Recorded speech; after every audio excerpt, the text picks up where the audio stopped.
Lightning fast speed, durability beyond measure, thunderstorms that chase people, and shooting the bad guys when they can't shoot back. With this build, you'll be doubling your kill-death ratio, visits to the lighthouse, and hilarious salty messages for the low price of however long this video is worth of time, perhaps a little bit of your dignity, and maybe a click of the subscribe button if you're feeling generous. Up to you. The core of this build is of course the Titan's Ramparts Exotic Gauntlets, which lowers our barricade health from 600 HP to 350 HP, and its duration from 20 seconds to 10 seconds, but grants yourself and allies the capability to shoot through it. This is by far and wide one of the single strongest PvP tools that exists in the game, simply due to the fact that it is effectively a deployable window that forces enemies to either take an unfair fight or move to a new position. This alone can guarantee you heavy ammo pulls,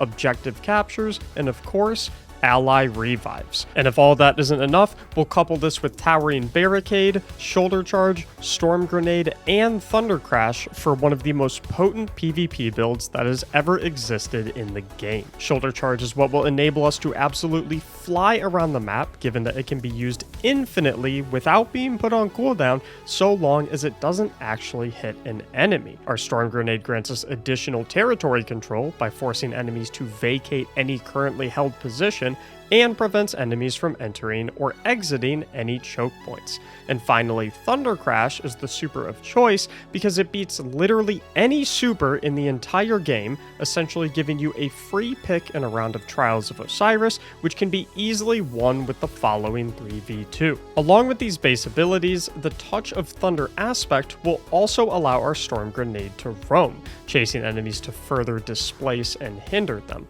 We'll also want the Knockout aspect, which will increase our melee damage from 100 to 160, and our melee range when critically wounding an enemy, and begin health regeneration when defeating enemies with melee attacks. Juggernaut might seem good in theory, however it consumes our class ability to create the protective frontal barrier when sprinting, which of course we need for our Titan's Barricade. As for fragments, I recommend Magnitude for increased duration on our Storm Grenades, Shock to grant our grenades jolting capabilities, Recharge for increased melee and grenade regeneration when critically wounded, and Focus for increased class ability regeneration while sprinting. For mods, you'll want Grenade Kickstart on a pair of Stasis Gloves for a 6% grenade refund on grenade cast, and a Stasis or Solar class item depending on whether you want more barricades or more storm grenades. Should you fancy the former, you'll want a Stasis class item with 2 copies of Utility Kickstart for 25% class ability refund on cast,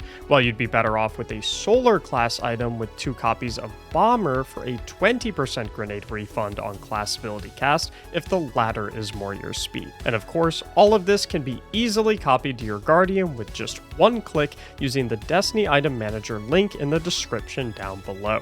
No need to say thanks either, you can just hit those like and subscribe buttons instead. Now, understanding how to use this build is just as important as the build itself, so let me give you a few crucial pointers that will have you minimizing those daily death counts.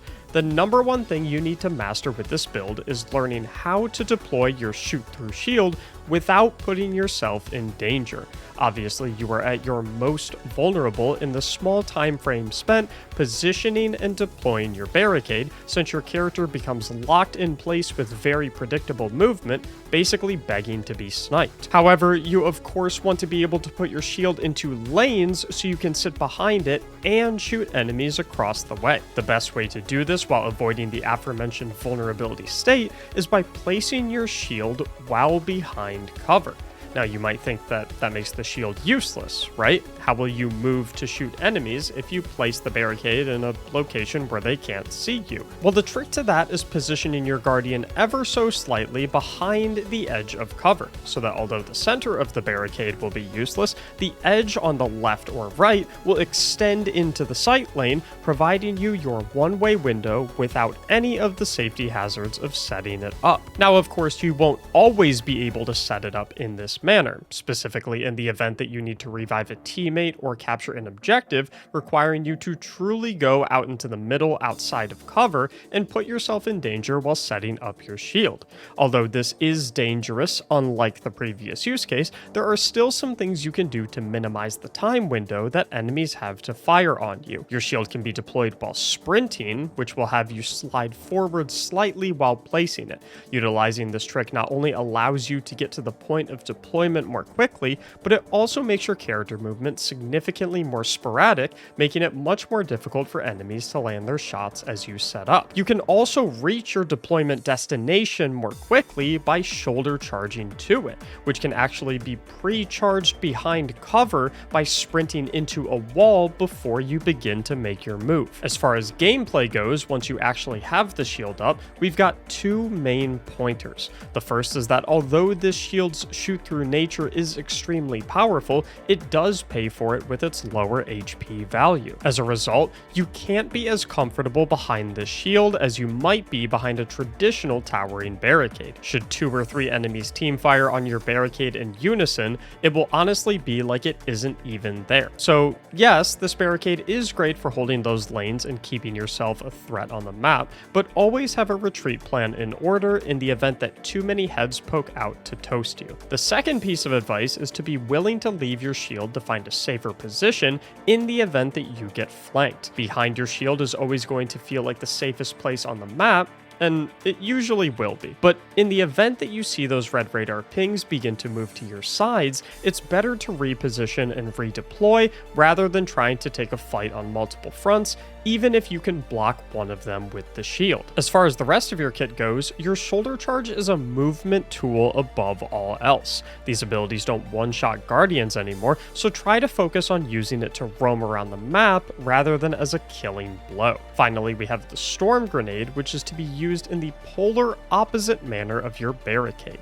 At tier 10 resilience, your towering barricade is on a 20-second cooldown, which drops to 15 once you factor in your double utility kickstart if you went that route, meaning that you can cast this thing without a second thought. Your grenade, on the other hand, needs to be used a bit more intentionally due to its much larger cooldown and less options to refund its energy. In my opinion, there are 3 key situations that you want to be looking for when choosing to use your grenade. The first is to deny access to a choke point on the map to either force the enemy to attack you from a different angle, prevent them from pushing while you get a revive, or catch them out on a bad rotation.